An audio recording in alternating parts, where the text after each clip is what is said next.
যেই খাদিজার কথা নবী ভুলতে পারেন না। আম্মা জান আয়েশা বলেন, আমি দেখতাম আমার রুমের মধ্যে বসে মাঝে মাঝে রাহমাতুল লিল আলামিন গুনগুন করে কান্না করতে। আমি বলতাম, নবী কেন কাঁদেন? আমি আয়েশার কোনো বেয়াদবির কারণে কাঁদেন নাকি? বলে, না রে আয়েশা, কাঁদি না। কেন কাঁদি জানো? আমার অন্তরে যখন খাদিজার কথা মনে পড়ে যায়, আমি চোখের পানি ধরে রাখতে পারি না রে আয়েশা।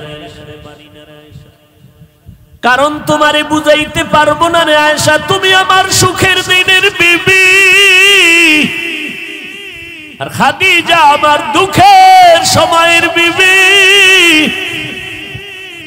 যেই সময় মক্কা নগরীতে আমার ঘর নাই, বাড়ি নাই, আমার মা নাই, আমার বাবা নাই, আমি বাবা বলে ডাকতে পারি না, আমি অসহায়, আমার ঘর নাই, বাড়ি নাই, টাকা নাই, পয়সা নাই, আমি মুহাম্মদ বড় গরিব, আমি বড় ইতিম। ওই সময় খাদিজা আমাকে স্বামী বলে বরণ করে নিয়েছে। দুই স্বামী বিদায়ের পর খাদিজা আমাকে তৃতীয় স্বামী হিসাবে গ্রহণ করেছে। আমার খাদিজার জীবদ্দশায় আমি মুহাম্মদ কোথাও বিবাহ করি নাই। খাদিজা 40 বছরের নারী, আমি 25 বছরের মুহাম্মদ বিয়ে করেছি। আমার যত সন্তান মারিয়া নামের স্ত্রী থেকে, মারিয়া কিবতিয়া নামের স্ত্রী থেকে মাত্র একটা সন্তান আছে, ছেলে, আর বাকি 4টা মেয়ে, 3টা ছেলে সন্তান খাদিজার গর্ভ থেকে আসছে। আমার কলিজার কন্যা ফাতেমা খাদিজার 4 নম্বরের সন্তান, ছোট কন্যা আমার। আমি দিনের দাওয়াত দিয়া মানুষের বাড়ি বাড়ি দৌড়াইতাম, আবার রাতের বেলা ঘরের দরওয়াজায় গিয়ে সালাম দিতাম, সাথে সাথে দরজা খুলতো। জিজ্ঞাসা করতাম, খাদিজা আপনি কি রাতের গভীরে ঘুমান না? বলে, কসম আল্লাহর ঘুমাই না। খাদিজা বলতে, আমি আপনার মা নাই, আপনার বাবা নাই, আমি 2টা স্বামী বিদায় করার পরে আপনাকে গ্রহণ করে নিয়েছি। আজ যদি আপনার মা বেঁচে থাকতেন, আপনাকে বাইরে রেখে ঘুমাইতে পারতেন না। কারণ সন্তান কখনো মাকে বাহিরে ঘোরাফেরার মধ্যে রেখে মা ঘুমাতে পারে না। ও সন্তানেরা, তুমি জানো না যে তোমার মা তোমার অপেক্ষায় বসে আছে। টাইমের একটু বেশি হয়ে গেলে মায়ের কলিজা আঘাত করে, কই গেল আমার সন্তান? টেলিফোন নিয়ে ব্যস্ত। এরে বাবা কই গেছো? আয় আয়, আমি মা তোর অপেক্ষায় আছি, খানাও খাই নাই, ঘুমাই নাই। ওই খাদিজা আমাকে সান্ত্বনা দেয়, ও নবী আপনি যতক্ষণ ঘরে আসেন না, আমি খাদিজার দরওয়াজার কিনারায় দাঁড়ায় অপেক্ষা করি। নবী আসবেন, আমি দরজা খুলবো, দেরি হলে নবী কষ্ট পাবেন। আমি ঘুমাই না রে নবী, আপনার অপেক্ষায় রাত্র কাটাই, স্বামীর অপেক্ষা করি আমি। নবী আমার কখন ঘরে আসবে? আয়েশা তুমি জানো না, মক্কার দূরে হেরা পাহাড়ের চূড়া বড় অনেক উঁচা, অনেক উঁচা। ওই হেরা পাহাড়ে আমি মুহাম্মদ, কোনো সিঁড়ি নাই, দোকান নাই, একা একা যাইতাম। দুশ্মন জঙ্গল, পাথরওয়ালা পথ। আমি মুহাম্মদ ওই পাহাড়ের চূড়ায় উঠে নিচে একটা গর্তের মধ্যে ইবাদতে রাত কাটাইতাম, দিন কাটাইতাম, সপ্তাহে সপ্তাহ। ওই সময় মাঝে মাঝে দেখতাম আমার বিবি খাদিজা মহিলা মানুষ হইয়া, আমি স্বামীর মহব্বতে ওই পাহাড়, এত উঁচু পাহাড়, খাদিজা মহিলা ওই উঁচু পাহাড় বে বে বে বে উপরে উঠিয়া আমি মুহাম্মদের নাস্তা পৌঁছাইয়া দিত। ওই খাদিজার কথা মনে পড়লে আমি মুহাম্মদ সহ্য করতে পারি না রে আয়েশা। ওই খাদিজার কথা মনে আসলে চোখের পানি পড়তে থাকে। ও আয়েশা, আমার মুহাম্মদের জিন্দেগি বড় কঠিন জিন্দেগি। আমার বংশের লোকেরা আমারে মক্কায় থাকতে দেয় না।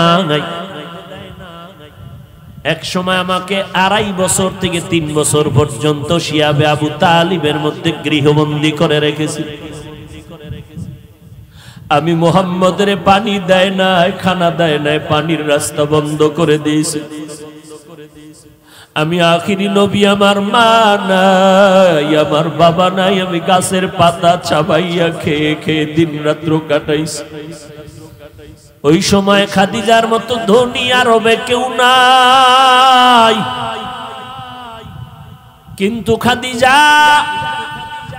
আমার মোহব্বতে আইসা আমার সাথে গাছের পাতা খেয়ে খেয়ে আমার মোহব্বতে রাত দিন কাটাই।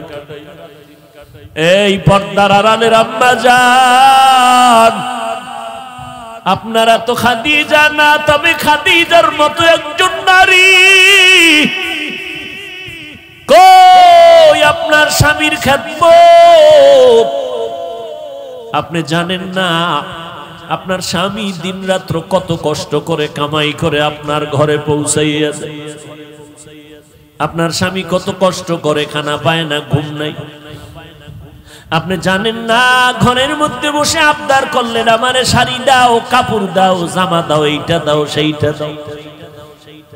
অনেক স্বামী আছে টাকা না থাকলেও স্ত্রীকে বুঝতে দেয় না, বন্ধু বান্ধবের থেকে ধার কইরা কইরা মনের আশা পুরাইয়া স্ত্রীকে দিতে থাকে। কিন্তু বিবি তুমি জানো না তোমার স্বামী কেমন দরদি, কেমন কষ্ট করে তোমার মন রক্ষা করে।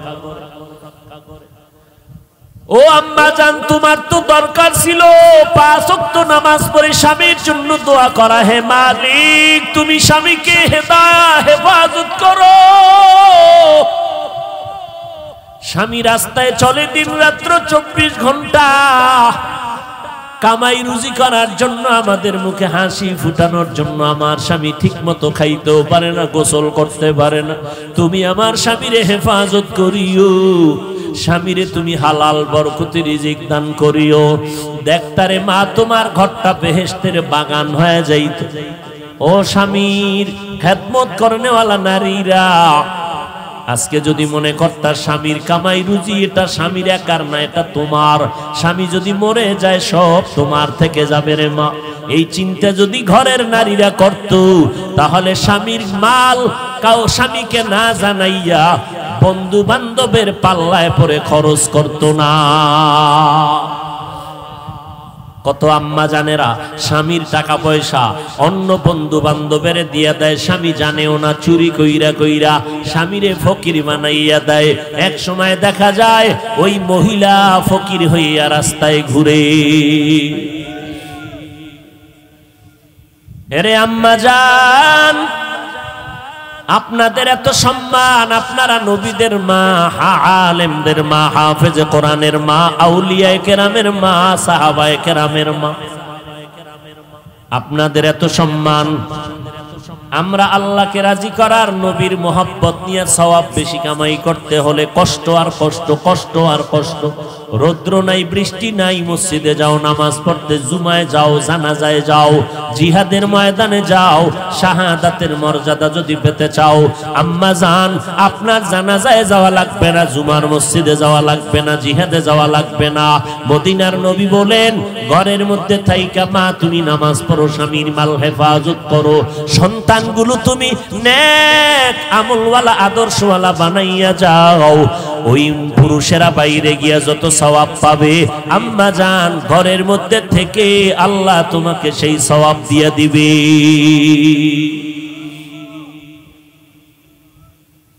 কয়দিন আর স্বামীর ঘরে বসে রং তামাশা করবা, সাদা কাফন রেডি হয়ে যাইতেছে।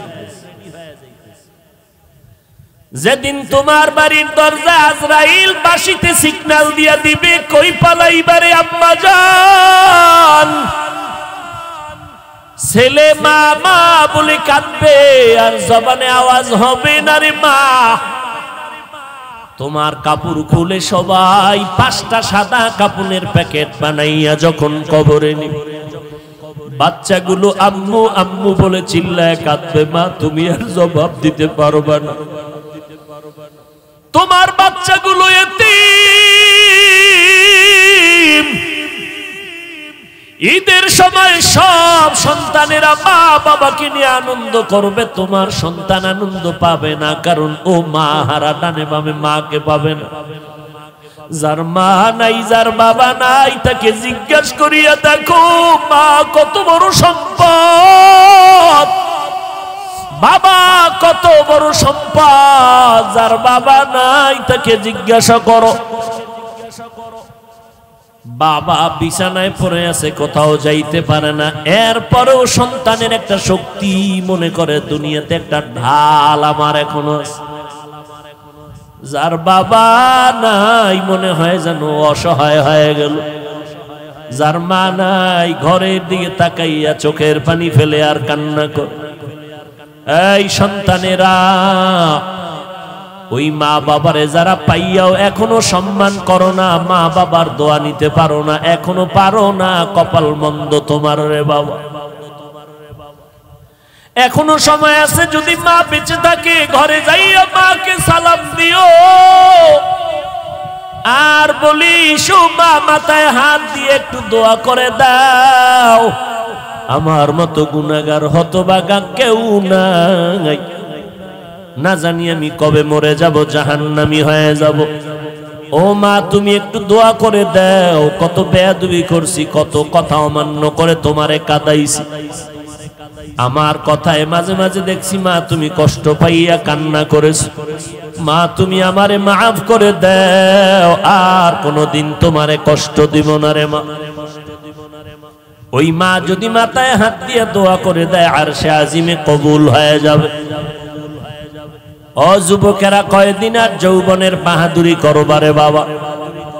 এই মহামারীতে করোনায় কত মানুষ চলে গেল, কত যুবক চলে গেল। ও আল্লাহর বান্দারা, নবীর আদর্শের মালা গলায় লাগাও। মায়ার নবীর আদর্শের টুপি আজকে দিলাম, ১,৫০০ বছর হয়ে গেল নবীরে পাইলাম। আল-ইয়াউমা আকমালতু লাকুম দীনাকুম ওয়া আতমামতু আলাইকুম নি'মাতি ওয়া রাদিতু লাকুমুল ইসলাম দীনা। দিন ধর্ম আল্লাহ সিল মেরে দিলেন, এখানে আর কোনো বাড়ানো নাই, কমানোর কোনো সুযোগ নাই। আমি আল্লাহ মুহাম্মদের দিয়ে 23 বছরের প্রেসক্রিপশন তৈরি করে দিলাম। আরে দুনিয়ার মানুষ, কিয়ামত পর্যন্ত তোমরা যারা চলতে চাও সঠিক পথে, মুহাম্মদের দেওয়া প্রেসক্রিপশনটাকে ফলো করে চলবা। এই প্রেসক্রিপশন বাড়ানো যাবে না, কমানো যাবে না, সিল লাগায় দিলাম। আমার নবী খাতামুন নবিয়িনের সিল লাগায় দিলেন।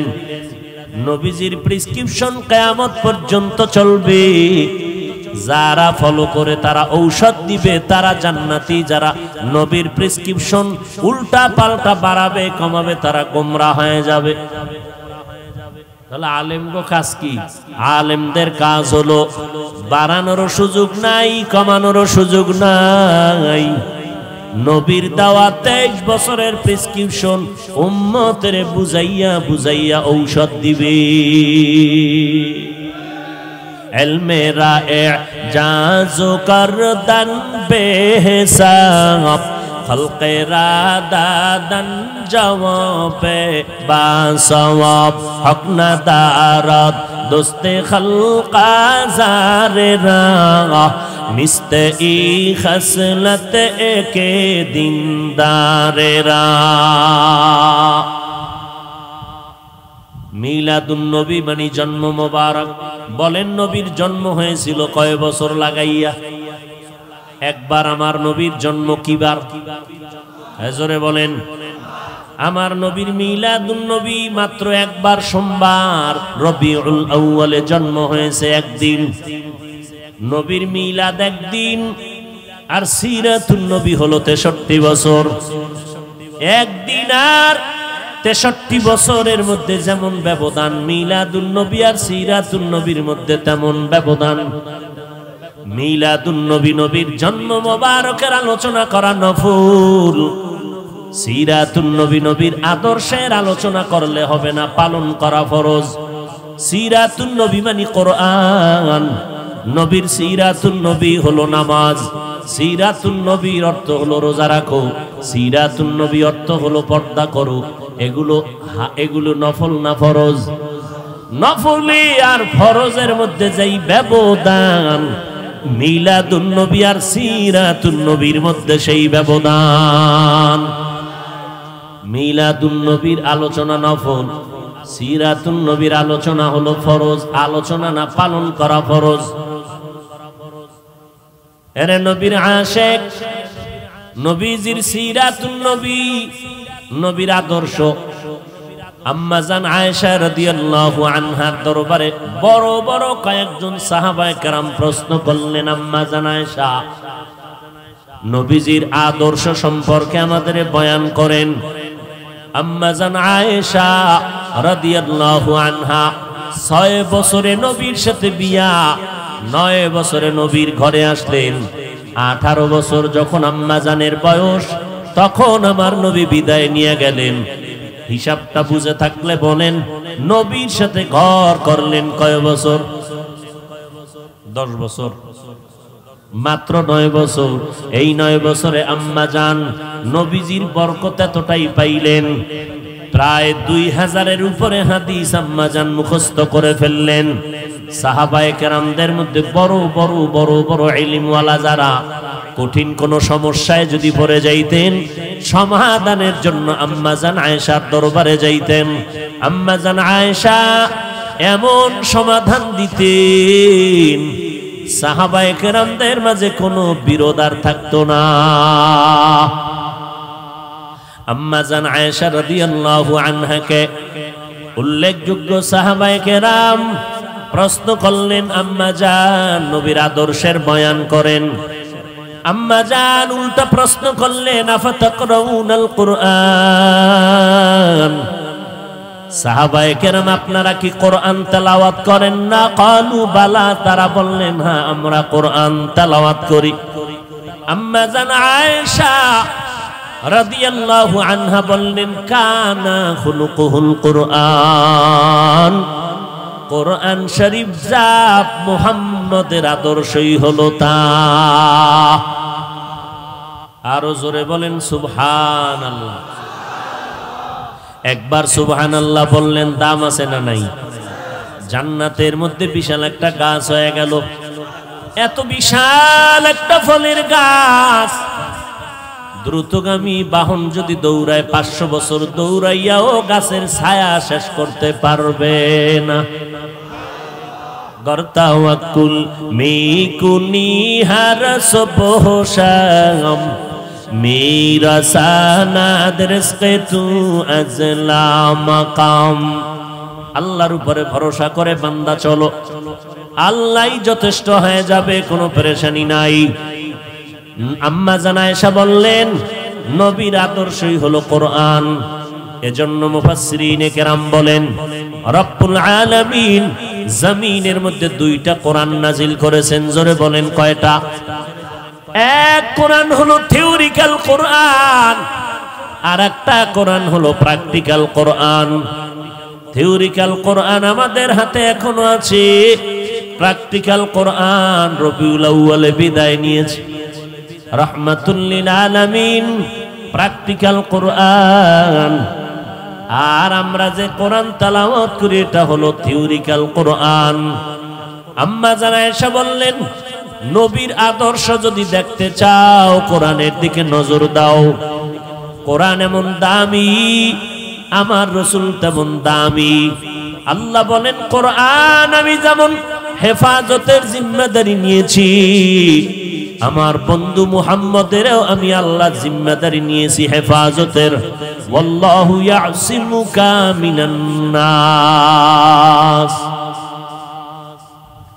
আমার নবীর কোনো গুনাহ নাই, কোরআনের দিকে তাকাইলে যেমন সওয়াব, আমার নবী মুহাম্মদের দিকে তাকাইলেও বান্দা আমলনামায় সওয়াব। শুধু সওয়াব না, বান্দা নজর দিবি, 1 সপ্তাহের ক্ষুধা নিবারণ হয়ে যাবে। আমার নবীর চেহারা এত সুন্দর। আম্মা জান আয়েশা রাদিয়াল্লাহু আনহা বলেন, ঘরের মধ্যে ঈশার নামাজের পরে আমি আয়েশা একটা সুই সুতা নিয়ে কাজ করতেছিলাম, হঠাৎ করে বাতির তেল শেষ হয়ে গেল, সুইটাও পড়ে গেল। তালাশ কোথায় করব? অন্ধকার। কামলেওয়ালা নবী আমার ঘরের মধ্যে প্রবেশ করলেন রাতের আধারে। মদিনাওয়ালা নবীর চেহারা মোবারকে আলোকিত হয়ে গেল আমার ঘর। আর নবীর চেহারার আলোতে আমি সুইটা দেখলাম খুঁটির গোড়ায় পড়ে আছে, আমি হাতে নিয়ে নিলাম। কেমন মায়ার নবী আমার, আমার নবী এত সুন্দর। সাহাবী বলেন আমি পূর্ণিমা চাঁদের দিকে নজর দিলাম, আমার মায়ার নবীর চেহারা মোবারকের দিকে নজর দিলাম। নজর দিয়া তাকাইয়া দেখি আসমানের চাঁদের থেকে আমার নবীর চেহারা বড় উজ্জ্বল। ইমামুল আউয়ালিন আল আখিরিন বাহরে সাদকা রাহমাতাল লিল আলামিন সাইয়্যিদুল কাউনাইন খাতমুল মুরসালিন আখির আমদবুদ ফখরুল আউয়ালিন। ওই নবী দুনিয়াতে কি নিয়ে আসলেন আমাদের আলোচনার বিষয়। নবী জমিনে আসলেন কি নিয়া, আবার আমার নবী বিদায় নিলেন রেখে গেলেন কি? এই দুই কথার দুটো জবাব। আমার নবী কি নিয়ে আসছেন? আল্লাহ কোরআনের মধ্যে বলতেছেন লাকাদ কানা লাকুম ফি রাসূলিল্লাহি উসওয়াতুন হাসানাহ। ও দুনিয়ার মুমিনের দল, তোমাদের জন্য মুহাম্মাদের মধ্যে রয়েছে উত্তম আদর্শ। তাহলে নবী কি নিয়ে আসলেন? উত্তম। জোরে বলেন। নবী দুনিয়াতে আসলেন উত্তম আদর্শ নিয়া। আবার দুইটা জিনিস আমার নবী রেখে বিদায় নিয়ে চলে গেলেন। দুই জিনিস রেখে গেলেন, একটার নাম কোরআন আর একটার নাম হলো সুন্নাত। প্রথমটার নাম কি? জোরে বলেন। দ্বিতীয়টার নাম আরো জোরে বলেন। নবী কোরআন আর হাদিস কেন বলেন নাই? আমার নবী কেন কোরআন আর সুন্নতের কথা বললেন? এর কয়েকটা জবাব। এক নাম্বার জবাব, কোরআন বললে হাদিস বলার কোনো প্রয়োজন হয় না কেন? বলে কোরআন বুঝার জন্য লাগবে হাদিস, কারণ কোরআন হলো, কোরআনের ব্যাখ্যাই হলো হাদিস। দুই নাম্বার জবাব, লক্ষ লক্ষ নবীর হাদিস দুনিয়ার মানুষ কোনোদিন একত্রে এক টেবিলে জমাও করতে পারবে না, আমলও করতে পারবে না। কথা বুঝেননি? লক্ষ লক্ষ হাদিস কোনদিন মানুষ একা জীবনে এগুলো পড়িয়া শেষ করতে পারবে না, আর এই সমস্ত হাদিসগুলো জীবনে আমলও করতে পারবে না। তা আমল কি করবে? কয় আমল করবা সুন্নত, হাদিসের আমল না, সুন্নতের আমল করবা। তিন নাম্বার জবাব, নবী সুন্নতের কথা বলে বুঝায় দিলেন কিতাব দেখা আমল চলবে না। সুন্নতের আমল যদি চাও ব্যক্তিকে দেখা আমল করা লাগবে। ব্যক্তি কারা? আমি নবীর একমাত্র বন্ধু জমিনে থাকবে তারা উলামায়ে আহলে হক। এরা আমাদের ওয়ারিস। আল উলামা ওয়ারাসাতুল আম্বিয়া, আম্বিয়ায়ে কেরামের ওয়ারিস উলামায়ে আহলে হক। এদের অনুসরণ করবা, কারণ সাহাবায়ে কেরাম এত বড় আলেম, কোরআন হাদিসের ইলম শিখার পরেও নবীর দরজা ছাড়ে না, নবীর পেছনে সময় দেয়। খানার টাইমের খবর নাই, ঘুমের খবর নাই, নবীর পেছনে সময় কাটায়। কখন রাত হয়ে গেল খবর নাই, দিন হয়ে গেল খবর নাই। নবী কেমনে পানি পান করেন সাহাবায়ে কেরাম দেখেন আর শিখেন। নবী কেমনে জুতা পরেন সাহাবায়ে কেরাম দেখেন আর শিখেন। আবার সাহাবায়ে কেরামদের দেখার পর তাবেঈনরা দেখে দেখে দেখে দেখে আমল করেছেন। তাবেঈনদেরকে দেখিয়ে দেখিয়ে তবে তাবেঈনরা আমল করেছেন। কোরআন হাদিস জানার পর তবে তাবেঈনদেরকে দেখে দেখে উলামায়ে মুতাকাদ্দিমিনরা আমল করেছেন। উলামায়ে মুতাকাদ্দিমিনদেরকে দেখে দেখে উলামায়ে মুতাআখিরিনরা আমল করেছেন। উলামায়ে মুতাআখিরিনদেরকে দেখে দেখে আমাদের মুরব্বিরা আমল করেছেন। আমরা আমাদের উস্তাদদেরকে দেখে দেখে আমরা আমল করেছি, জানতে পারলাম হাদিসে আছে নখ কাটা সুন্নত। কেমনে কাটবা? আলেম না দেখলে পারবা না। ও বান্দা, চুল কাটা নবীর সুন্নত, কেমনে তুমি কাটবা? কিতাব দেখলে বুঝবা না, আলেম লাগবে, উলামায়ে কেরাম যেইভাবে দেখাইবেন ওইভাবে পড়বা। পোশাকের মধ্যে নবীর সুন্নাত কেমনে পড়বা? উলামায়ে আহলে হকের কাছে যাও। উলামায়ে আহলে হক যেই পোশাক পরবে এই পোশাকটাই হলো মদিনাওয়ালা নবীর পোশাক। সোহবতে সালে তোরা সালেহ কুনাত, সোহবতে তলে তোরা তলে কুনাত এক জমানা, সোহবতে বা আউলিয়া বেহতেরা সদ সালাত বেরিয়া। বলেন ভুলে গেছেন নি? বলেন তো নবী দুনিয়াতে কি নিয়ে আসছেন? কি রেখে চলে গেলেন? দুই জিনিস, কোরআন আর, জোরে বলেন, কোরআন আর নবীর সুন্নাত। দুইটা জিনিস যদি আঁকড়িয়ে ধরো, কোনো ভয় নাই, কোনো চিন্তা নাই। আল্লাহ বলেন আমি বিনা হিসাবে তোমারে জান্নাতের মেহমান বানায় দিব। এরে নবীর আশিক, নবী উত্তম আদর্শ নিয়ে জমিনের মধ্যে পদার্পণ করলেন মক্কা নগরীতে। এমন একটা টাইম, যেই সময় মক্কার মানুষের মতো খারাপ মানুষ এই জমিনের কোথাও ছিল না। এত বড় খারাপ, নারী আর পুরুষ উলঙ্গ হইয়া বাইতুল্লাহ তাওয়াফ করে, ভেতরে মূর্তি বসানো, বিয়া শাদীর কোনো নিয়ম নাই।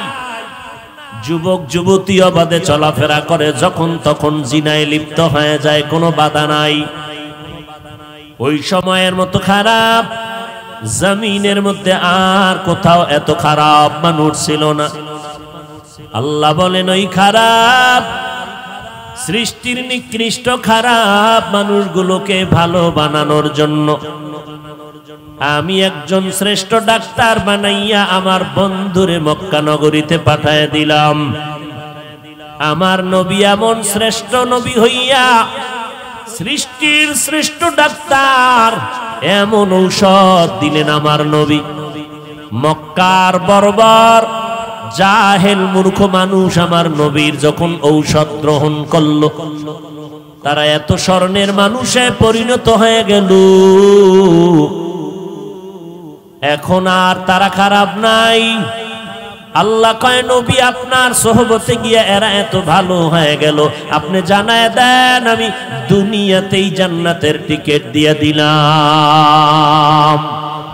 আতিনা ফি দারে দুনিয়া না হাসান, আতিনা ফি দারে উকবা না হাসান, ইয়া গিয়াসাল মুস্তাগীসিন ইহদিনা লিফতিখারা বিল উলুমে ওয়াল গিনা। নবীর আদর্শ গ্রহণ করলেন আবু বকর। আবু বকর কেমন দামি! মদিনার নবী বলেন আমার উম্মত মুমিনের সব নেক আমল যদি এক পালায় দেওয়া হয়, আবু বকরের নেকের পাল্লা অনেক ভারী হয়ে যাবে। ঘুমাইতেছেন আপনারা? আবু বকরের দাম কত? 10 জন সাহাবা দুনিয়াতেই জান্নাতের সুসংবাদ পেলেন। এর মধ্যে প্রথম সিরিয়ালে আবু বকর। কেমন দামি আবু বকর! নবীজি বললেন আমি যুদ্ধের ময়দানে যাব, আপনারা দান করেন। দান করলে হায়াত বাড়ে, দান করলে মুসিবত দূর হয়, দান করলে কামাই রুজিতে বরকত হয়, কবরের আযাব মাফ হয়ে যায়। নবীজি যখন বললেন দান করেন, ওমরে ফারুক মনে মনে ভাবতেছেন আমি এত বেশি আজ দান করব, 1 নাম্বার পুরস্কার আমার নবীর দোয়াটা নিয়ে যাব। ওসমান রাদিয়াল্লাহু আনহু চিন্তা করলেন আমি আজ এত বেশি দান করব, নবীর থেকে 1 নাম্বারের দোয়াটা নিয়ে নিব। দানের মাল আমার নবীর দরবারে হাজির করলেন। হযরত আলীকে নবী বললেন কি দিলেন? নবী এই পরিমাণ দান করলাম। ওসমান কি দিলেন? এই পরিমাণ দিলাম। ওমর কি দিলেন? এই পরিমাণ, অর্ধেক দিয়ে দিলাম, আর অর্ধেক আমি রেখে দিলাম। সর্বশেষ আমার নবী আবু বকরকে জিজ্ঞাসা করলেন, আবু বকর কি দান করেছেন বলেন? আবু বকর চোখের পানি ছেড়ে বলেন, পয়গম্বর আমার কাছে তেমন কোনো সম্পদ নাই, তবে যা আছে ঘরের মধ্যে ঝাড়ু দিয়া দিয়া সব আমি পয়গম্বরের খেদমতে হাজির করলাম। এখন আমি আবু বকরের আমার আল্লাহ আর নবী সারা কিছুই নাই। ওমরের মাথা নত হয়ে গেল, 1 নাম্বার হতে পারলাম না। কারণ বেশি দান করা 1 নাম্বার না, অন্তরের কোরবানি দেওয়াটাই বড় 1 নাম্বার। সব দিয়ে দিলেন, সব দিয়ে দিলেন, যা আছে তাই দিয়ে দিলেন। নবী আশ্চর্য হয়ে গেলেন, এত ত্যাগ আপনি স্বীকার করলেন হে আবু বকর? চুপ হয়ে গেল মজলিস। হঠাৎ করে জিবরাইল আমিন এসে হাজির হয়ে গেলেন। ও নবী, আল্লাহর সালাম। আজ আপনাকে আল্লাহ সালাম দিয়েছেন, প্রতিদিন দেন, আজকে আরো দিয়েছেন। তবে প্রতিদিন আমি জিবরাইল আপনার সামনে আসি আল্লাহর সালাম নিয়া। আজ আল্লাহ তো আপনাকে সালাম দিয়েছেন ঠিকই, তবে আলাদা করে স্পেশাল করে আমার আল্লাহ আজকে আবু বকরকে সালাম পাঠিয়েছে। আর আল্লাহ জানতে চেয়েছেন আবু বকরের অন্তরের কি হালত। নবী বললেন, আবু বকর আপনার কপাল ভালো, আজ আল্লাহ আপনাকে সালাম পাঠিয়েছেন। আর আমার আল্লাহ জানতে চেয়েছেন আপনার মনের কি হালত। আবু বকর হাউমাউ করে কান্না শুরু করলেন। নবীজি বললেন, জবাব না দিয়া কেন কাঁদেন? আবু বকর কান্না করে বলে, নবী কে চিনতো আমি আবু বকরকে? আমি ছিলাম মক্কার নগরীতে এক জাহান্নামের আসামি। আমার মতো অপরাধী কেউ ছিল না রে নবী। আজ আমি আপনার দরবারে আসার পর, আপনার সোহবতে আসার পর আজ আল্লাহ আমাকে সালাম দিয়েছেন। আমি কেমনে বুঝাই আমার মনের কি হালত রে নবী? আজ আমার মতো ধন্য কেউ নাই। আমার নবীর আদর্শ পেয়ে আবু বকর এত দামি হয়ে গেল, জীবন দেওয়ার জন্য তৈয়ার। আমার নবী মক্কা থেকে মদিনায় কাফের দুশমনের অত্যাচারে হিজরতের জন্য রেডি হয়ে গেলেন। নবী একদিন আবু বকরকে কানে কানে আওয়াজ দিয়ে বলেছিলেন, আবু বকর আপনি আমার সাথে হিজরতের সঙ্গী হয়ে যাবেন। আল্লাহর নবী রাতের বেলা, হিজরতের রাত, ঘর থেকে যখন বের হবেন চতুর্দিকে দুশমন।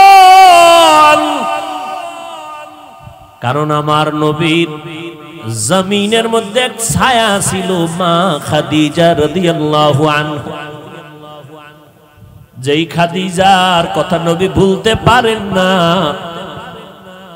আম্মা জান আয়েশা বলেন, আমি দেখতাম আমার রুমের মধ্যে বসে মাঝে মাঝে রাহমাতুল লিল আলামিন গুনগুন করে কান্না করতে। আমি বলতাম, নবী কেন কাঁদেন? আমি আয়েশার কোনো বেয়াদবির কারণে কাঁদেন নাকি? বলে, না রে আয়েশা, কাঁদি না। কেন কাঁদি জানো? আমার অন্তরে যখন খাদিজার কথা মনে পড়ে যায়, আমি চোখের পানি ধরে রাখতে পারি না রে আয়েশা। কারণ তোমারে বুঝাইতে পারবো না রে আয়েশা, তুমি আমার সুখের দিনের বিবি, আর খাদিজা আমার দুঃখের সময়ের বিবি। যেই সময় মক্কা নগরীতে আমার ঘর নাই, বাড়ি নাই, আমার মা নাই, আমার বাবা নাই, আমি বাবা বলে ডাকতে পারি না, আমি অসহায়, আমার ঘর নাই, বাড়ি নাই, টাকা নাই, পয়সা নাই, আমি মুহাম্মদ বড় গরিব, আমি বড় ইতিম। ওই সময় খাদিজা আমাকে স্বামী বলে বরণ করে নিয়েছে। দুই স্বামী বিদায়ের পর খাদিজা আমাকে তৃতীয় স্বামী হিসাবে গ্রহণ করেছেন। আমার খাদিজার জীবদ্দশায় আমি মুহাম্মদ কোথাও বিবাহ করি নাই। খাদিজা 40 বছরের নারী, আমি 25 বছরের মুহাম্মদ বিয়া করেছি। আমার যত সন্তান মারিয়া নামের স্ত্রী থেকে, মারিয়া কিবতিয়া নামের স্ত্রী থেকে মাত্র একটা সন্তান আছে, ছেলে, আর বাকি 4টা মেয়ে, 3টা ছেলে সন্তান খাদিজার গর্ভ থেকে আসছে। আমার কলিজার কন্যা ফাতেমা খাদিজার 4 নম্বরের সন্তান, ছোট কন্যা আমার। আমি দিনের দাওয়াত দিয়া মানুষের বাড়ি বাড়ি দৌড়াইতাম, আবার রাতের বেলা ঘরের দরওয়াজায় গিয়ে সালাম দিতাম, সাথে সাথে দরজা খুলতো, জিজ্ঞাসা করতাম খাদিজা আপনি কি রাতের গভীরে ঘুমান না? বলে কসম আল্লাহর ঘুমাই না। খাদিজা বলতে আমি আপনার মা নাই, আপনার বাবা নাই, আমি 2টা স্বামী বিদায় করার পরে আপনাকে গ্রহণ করে নিয়েছি।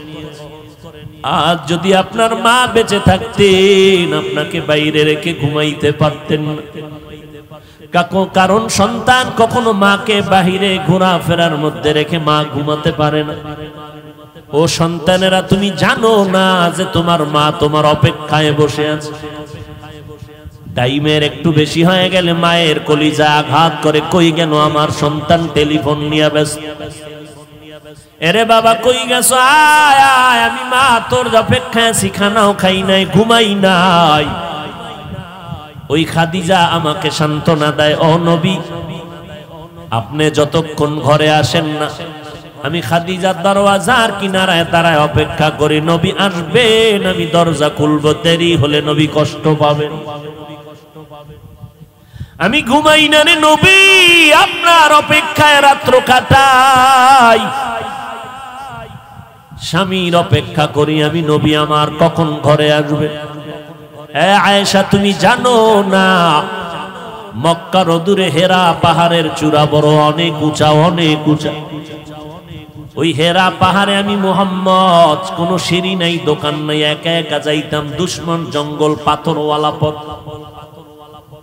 আমি মুহাম্মদ ওই পাহাড়ের চূড়ায় উঠে নিচে একটা গর্তের মধ্যে ইবাদতে রাত কাটাইতাম, দিন কাটাইতাম, সপ্তাহে সপ্তাহ। ওই সময় মাঝে মাঝে দেখতাম আমার বিবি খাদিজা মহিলা মানুষ হইয়া, আমি স্বামীর মহব্বতে ওই পাহাড়, এত উঁচু পাহাড়, খাদিজা মহিলা ওই উঁচু পাহাড় বে বে বে বে উপরে উঠিয়া আমি মুহাম্মদের নাস্তা পৌঁছাইয়া দিত। ওই খাদিজার কথা মনে পড়লে আমি মুহাম্মদ সহ্য করতে পারি না রে আয়েশা। ওই খাদিজার কথা মনে আসলে চোখের পানি পড়তে থাকে। ও আয়েশা, আমার মুহাম্মদের জিন্দেগি বড় কঠিন জিন্দেগি। আমার বংশের লোকেরা আমারে মক্কায় থাকতে দেয় না। এক সময় আমাকে 2.5 বছর থেকে 3 বছর পর্যন্ত শিয়াবে আবু তালিবের মধ্যে গৃহবন্দী করে রেখেছি। আমি মুহাম্মদের পানি দেয় না, খানা দেয় না, পানির রাস্তা বন্ধ করে দিয়েছি। আমি আখিরি নবী, আমার মা নাই, আমার বাবা নাই, আমি গাছের পাতা চাবাইয়া খেয়ে খেয়ে দিন রাত্র কাটাইছি। ওই সময় খাদিজার মতো ধনী আরবে কেউ নাই, কিন্তু খাদিজা আমার মোহব্বতে আইসা আমার সাথে গাছের পাতা খেয়ে খেয়ে আমার মোহব্বতে রাত দিন কাটাই। এই পর্দার আড়ালের আম্মা জান, আপনারা তো খাদিজা না, তবে খাদিজার মতো একজন নারী কই আপনার স্বামীর খেদমত আপনি জানেন না? আপনার স্বামী দিন রাত্র কত কষ্ট করে কামাই করে আপনার ঘরে পৌঁছাইয়াছে। আপনার স্বামী কত কষ্ট করে, খানা পায় না, ঘুম নাই। আপনি জানেন না? ঘরের মধ্যে বসে আবদার করলেন আমারে শাড়ি দাও, কাপড় দাও, জামা দাও, এইটা দাও, সেইটা দাও। অনেক স্বামী আছে টাকা না থাকলেও স্ত্রীকে বুঝতে দেয় না, বন্ধু বান্ধবের থেকে ধার কইরা কইরা মনের আশা পুরাইয়া স্ত্রীকে দিতে থাকে। কিন্তু বিবি তুমি জানো না তোমার স্বামী কেমন দরদি, কেমন কষ্ট করে তোমার মন রক্ষা করে। ও আম্মা জান, তোমার তো দরকার ছিল 5 ওয়াক্ত নামাজ পড়ে স্বামীর জন্য দোয়া করা। হে মালিক, তুমি স্বামীকে হেফাজত করো। স্বামী রাস্তায় চলে দিন রাত্র 24 ঘন্টা কামাই রুজি করার জন্য, আমাদের মুখে হাসি ফুটানোর জন্য। আমার স্বামী ঠিক মতো খাইতেও পারে না, গোসল করতে পারে না। তুমি আমার স্বামীরে হেফাজত করিও, স্বামীরে তুমি হালাল বরকতি রিজিক দান করিও। দেখতারে মা, তোমার ঘরটা বেহেশতের বাগান হয়ে যাইত। ও স্বামীর খেদমত করনেওয়ালা নারীরা, আজকে যদি মনে করতা স্বামীর কামাই রুজি এটা স্বামীর একার না, এটা তোমার। স্বামী যদি মরে যায় সব তোমার থেকে যাবে রে মা। এই চিন্তা যদি ঘরের নারীরা করত, তাহলে স্বামীর মাল স্বামীকে না জানাইয়া বন্ধু বান্ধবের পাল্লায় পরে খরচ করত না। কত আম্মা জানেরা স্বামীর টাকা পয়সা অন্য বন্ধু বান্ধবের দিয়া দেয়, স্বামী জানেও না, চুরি কইরা কইরা স্বামীরে ফকির বানাইয়া দেয়। এক সময় দেখা যায় ওই মহিলা ফকির হইয়া রাস্তায় ঘুরে। এরে আম্মা জান, আপনাদের এত সম্মান, আপনারা নবীদের মা, আলেমদের মা, হাফেজে কোরআনের মা, আউলিয়ায়ে কেরামের মা, সাহাবায়ে কেরামের মা, আপনাদের এত সম্মান। আমরা আল্লাহকে রাজি করার, নবীর মোহাব্বত নিয়ে সওয়াব বেশি কামাই করতে হলে কষ্ট আর কষ্ট, কষ্ট আর কষ্ট। রৌদ্র নাই, বৃষ্টি নাই, মসজিদে যাও নামাজ পড়তে, জুমায় যাও, জানাজায় যাও, জিহাদের ময়দানে যাও। শাহাদাতের মর্যাদা যদি পেতে চাও, আম্মা জান, আপনার জানাজায় যাওয়া লাগবে না, জুমার মসজিদে যাওয়া লাগবে না, জিহাদে যাওয়া লাগবে না। মদিনার নবী বলেন, ঘরের মধ্যে থাইকা মা তুমি নামাজ পড়ো, স্বামীর মাল হেফাজত করো, সন্তানগুলো তুমি নেক আমলওয়ালা আদর্শওয়ালা বানাইয়া যাও। ওই পুরুষেরা বাইরে গিয়া যত সওয়াব পাবে, আম্মা জান ঘরের মধ্যে থেকে আল্লাহ তোমাকে সেই সওয়াব দিয়ে দিবে।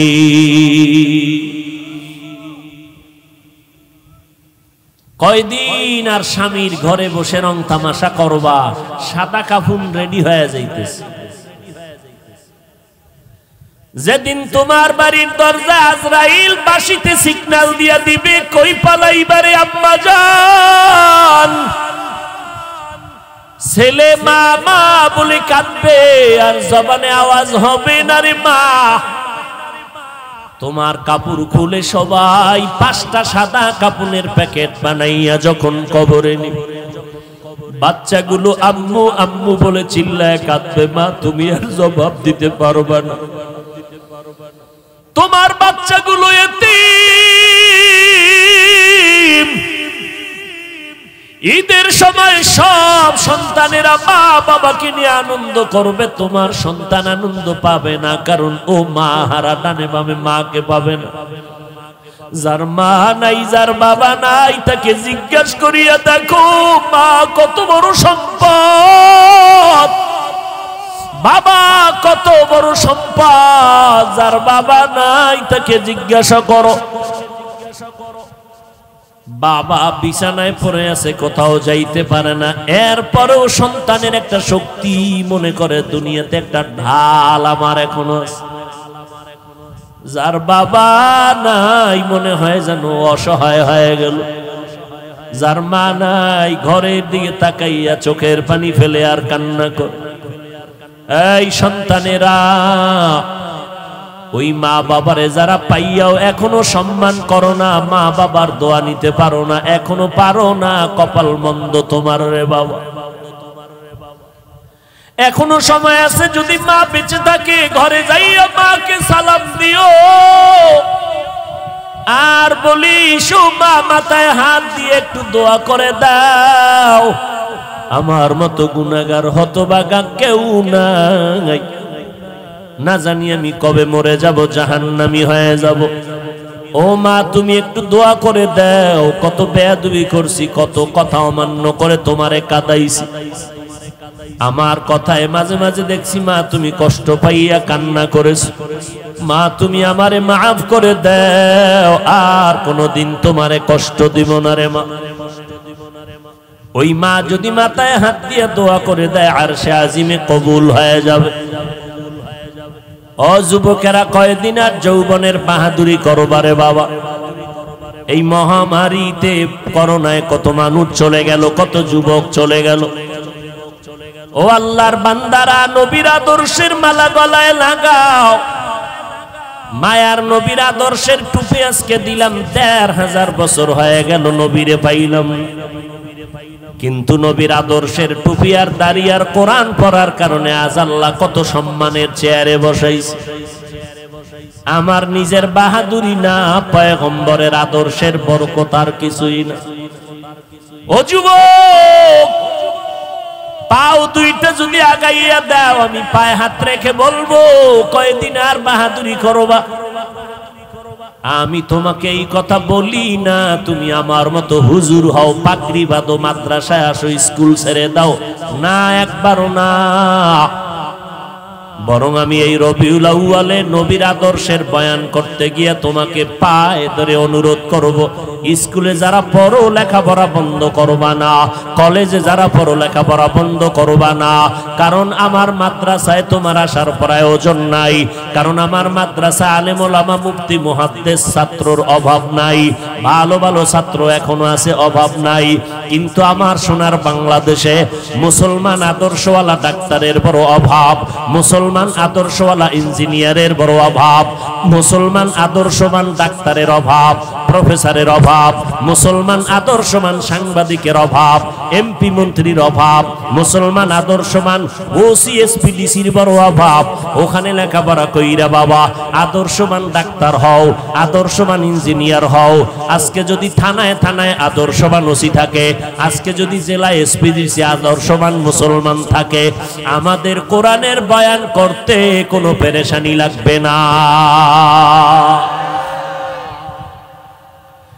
স্কুলে পড়ো, কলেজে পড়ো, তবে নবীর আদর্শের মালা গলায় লাগাও। মা বাবার দোয়া নিয়ে চলো, মা বাবার দোয়া নিয়ে চলো। কলেজে পড়ো, স্কুলে পড়ো, মা বাবার দোয়া নাও, আলেমের পরামর্শ নাও, 5 বেলার নামাজ পড়ো।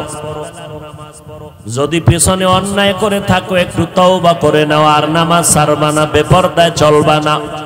ও যুবকেরা, একটু নজর করো, তোমার আমার মতো যুবক স্কুলে পড়ে নামাজি, কলেজে পড়ে নামাজি আছে না নাই? মনটাকে প্রশ্ন করো, তুমি কেন পারবা না রে বাবা? তোমার আমার মতো বান্দারে আর্মি, পুলিশ, বিডিআরের চাকরি করে নামাজি দাড়িওয়ালার অভাব নাই, তুমি কেন পারবা না? তোমার আমার মতো সন্তান গাড়ি চালায়, ড্রাইভারি করে, নামাজি পর্দাওয়ালার অভাব নাই, তুমি কেন পারবা না? ব্যবসা করে, হালাল খায় হারাম খায় না, অভাব নাই, তুমি কেন পারবা না? কৃষি কাজ করে, নদীতে মাছ ধরে, নামাজি যুবকের অভাব নাই। শ্রমিকের কাজ করে যুবক 5 বেলার নামাজি, অভাব নাই, তুমি কেন পারবা না রে বাবা?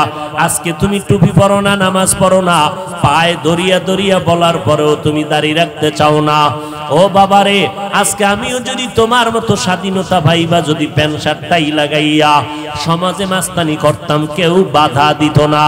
আজকে টুপি মাথায় দেওয়ার পরও মাথা গরম লাগে, এরপরও কেন টুপিটা ফালাই না জানুনি রে বাবা? দাড়িটা লম্বা করার কারণে যৌবনের ভাবটা চলে যায়, এরপরও কেন দাড়ি কামাই না?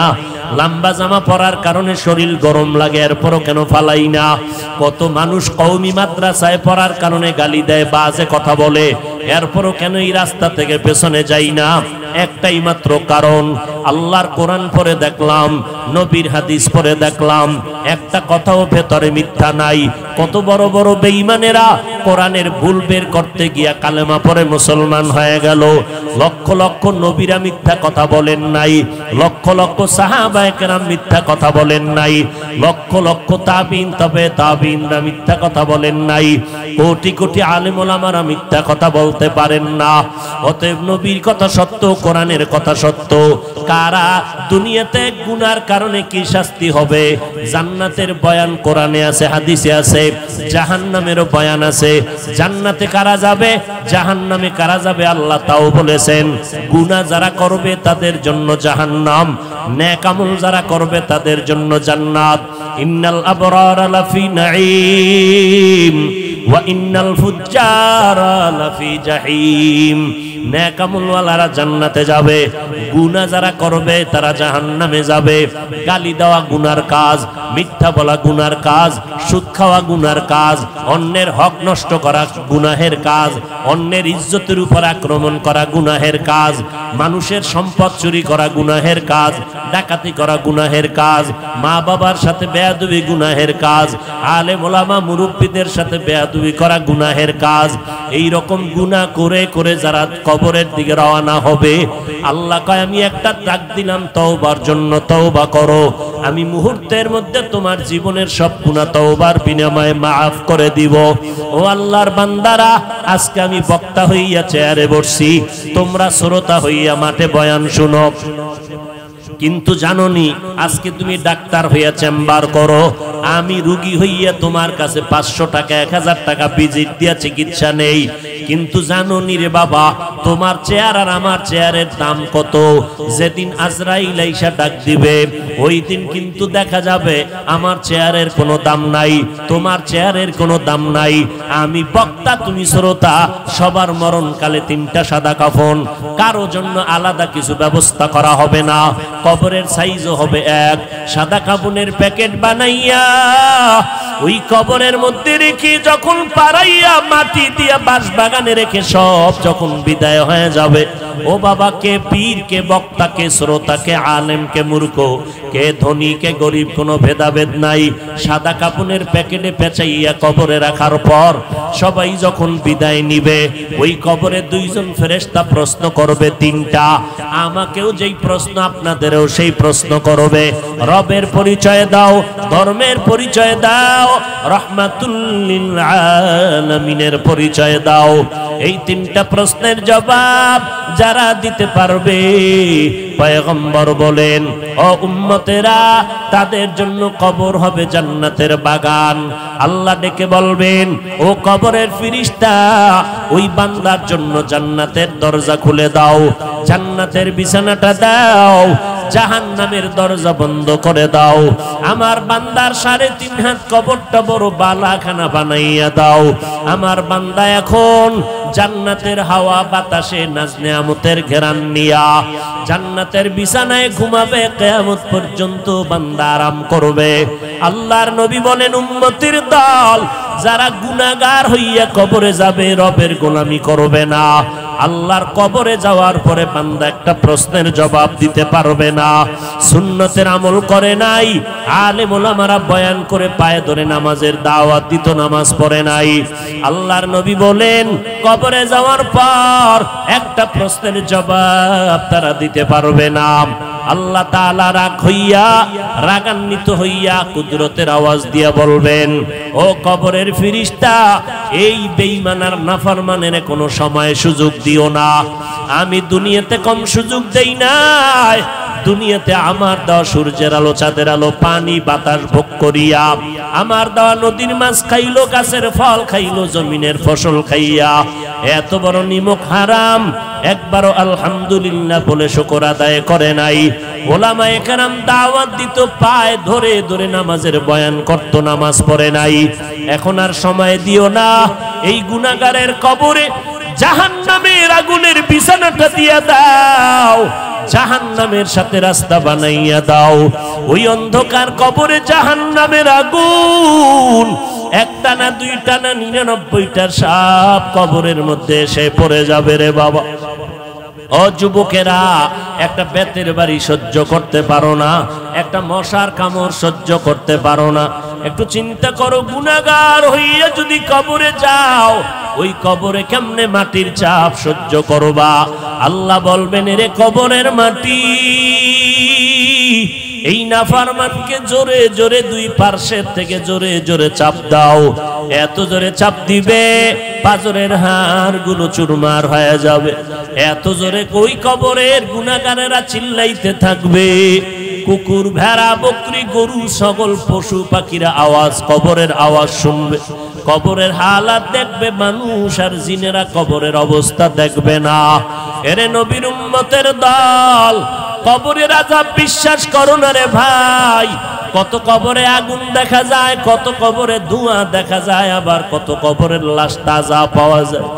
যত কবরের লাশ তাজা পাওয়া গেল সব নামাজীদের কবর, আর যত কবরের লাশ তাজা নাই, কবরে আগুন দেখা গেল, ধোঁয়া দেখা গেল, সব হলো বেনামাজি বেয়াদবদের কবর।